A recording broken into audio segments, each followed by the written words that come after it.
The only way you could try, it won't work in India, you could try, is to have the solution of Pol Pot in Kampuchea. You'll have to kill about a fifth or a quarter of the population in order to force this through. But as I said, only about 12 crore people have wealth in excess of 102 crores each.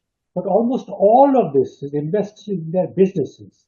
So you will have to liquidate their businesses in order to take away their wealth. So your local shopkeeper, your local store, your repair shop, all of this will be worth 5 crore, maybe 3 crore, maximum less. All of these people will have to surrender everything they have. Now, the economy will come to a halt. But even if that were not the case, consider the biggest single employer outside agriculture in India is small and medium industry. These people have one big problem in India, which the government is trying to solve, which is they have cash flow problem. They receive their income in the future and to pay their expenses upfront. These people will try to find as much as they can from their cash flow to meet the demands of a inheritance tax, which means they really will not be able to operate at all. But even that will not be enough. My argument is that the total amount of tax you will generate from taking everything away from anybody who has something, which is less than 1.5% of the population, will not make the remaining 98, 99% better off. They will simply suffer within the next 6 months. And bear in mind, you will have to do this survey every year or every 2 years to see what the wealth distribution is. Can you contemplate tax inspectors visiting every single household and every single business, big and small? How can this be done? I can't see any possibility of this happening. And I will repeat, we've had better redistribution in the last 10 years from growth, from real goods, like creating road networks, bringing water to people's homes, giving them toilets, giving them health care, giving them subsidized gas, which is an improvement in the real living standards of people, and that has already been measured by UNICEF as amounting just from Shauchalaya to 4,000 rupees per month per household. You know, as an Indian, I have no stake because I am abroad, but I see this and I am filled with hope that this will continue, because redistribution in this way is the only way it is possible and extremely, extremely desirable, because we have always been a country of the mass of poor. And I do sincerely believe that the current administration led by Narendra Modi is deeply committed to improving the welfare of the poor.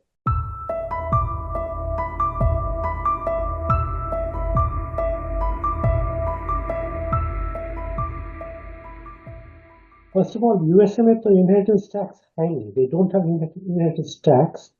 It is called estate duty and gift tax. And in the United States, it is paid by 0.14% of the deceased in 2022. Of 2.5 million deceased, only 0.14, that is 4,000 people in the entire United States were subject to estate duty. Most estates are exempt because the exemption limit is very high, $13.6 million.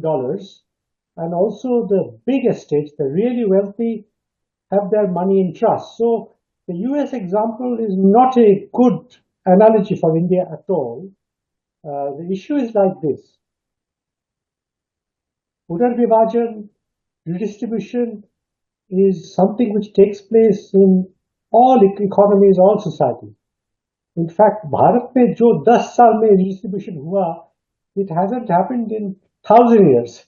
We've had massive increases in the welfare of rural India for the first time, and the poorest parts of India have also improved their relative status. So actually in India we are doing well. The question is, how do you achieve this? The proposal made to survey all households and businesses is impractical for many reasons. It is simply not a feasible idea.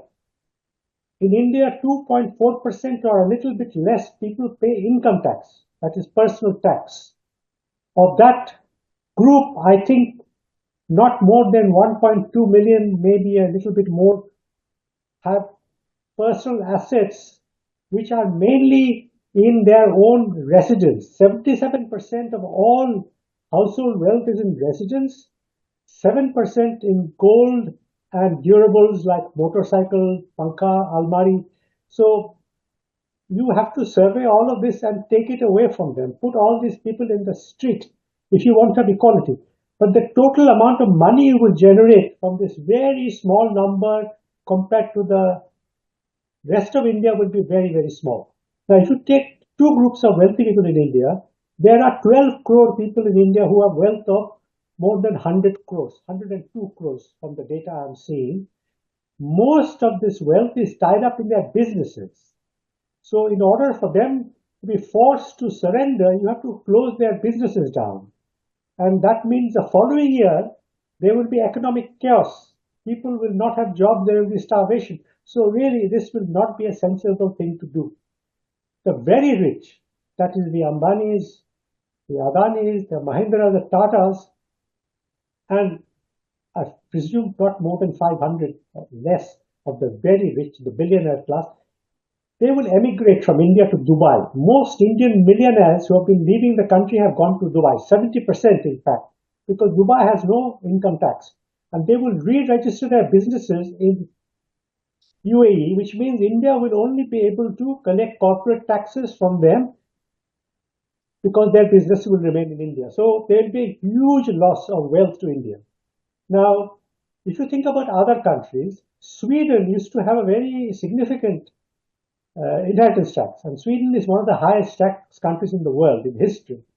But Sweden removed the inheritance tax because many of the rich were fleeing. For example, the owner of IKEA had migrated out of Sweden. And what they found after removing inheritance tax, that a lot of the wealth came back, economic growth improved, and tax collecting also improved. So with that extra taxes, they could redistribute to the less well-off in Sweden. So in fact, not having inheritance tax or wealth tax was beneficial to the ordinary Swede. Now in India, if you inflict this amount of chaos, you must bear in mind you can't do it to agricultural land. That will not be possible. Can you imagine inspectors going to Punjab and Haryana and Western UP trying to take away land? This is not going to happen. So whoever thought of this idea was not thinking very realistically. What we have now actually is a very vast improvement on what we used to have before, which is we have this incredible combination, which has almost never been achieved, of combining wealth creation through nivesh, investment, infrastructure, with redistribution.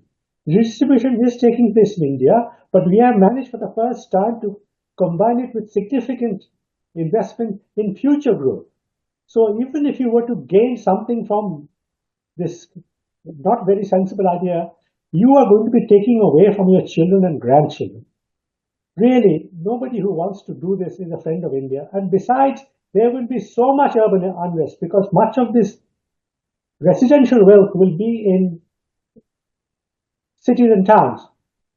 And I don't think people who are being robbed of their homes will sit quietly and just move into the railway station to live in the railway path. They will be rioting. And India's political and economic chaos will immediately invite Sino-Pakistani invasion because they are waiting for an opportunity to settle scores with India and seize Indian territory. So whoever wants to do this is really not a friend of India.